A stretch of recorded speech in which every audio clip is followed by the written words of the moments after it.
I'm Sheena Halabi. Ano yung Dugong Alay? So, ang Dugong Alay Dugtong Buhay is a 29 years existence na sa buong Pilipinas na tumutulong sa pagbibigay ng libreng dugo.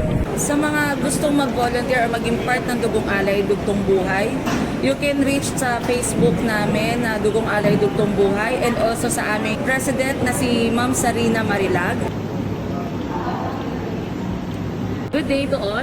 I'm Nurse Jen. I'm a healthcare professional po. So after nyo po mag-donate, bali yung blood nyo will undergo certain tests po, screenings and processing po. So yung mga screening po natin, ito yung mga tinatawag na transmissible infections po na pwede matransmit sa pagsali ng dugo.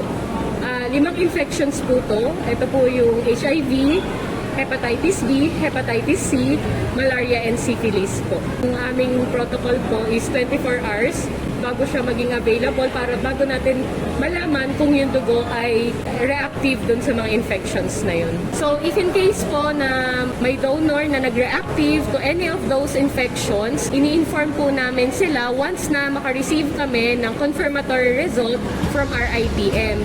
Yung ating process po kasi, ang ating policy is pag may nag-reactive po kami na nakita dun sa mga test na yon, ipapadala po namin yun kay RITM for confirmatory test, and then si RITM magpapadala po sa amin ng confirmatory result nila. So that's the time we call the donors for counseling po. Yung benefits nito, marami siyang benefits. Not only self-esteem, hindi lang yung sarili mo, hindi lang yung isang pasyente yung pwede mong matulungan, kundi 3 pasyente yung pwede mong matulungan sa pagdodonate mo ng dugo. Aside doon sa boost ng self-esteem po, syempre magkakaroon ka ng less risk for cardiovascular diseases dahil napapalitan yung ating dugo and mare-regenerate yung inyong dugo.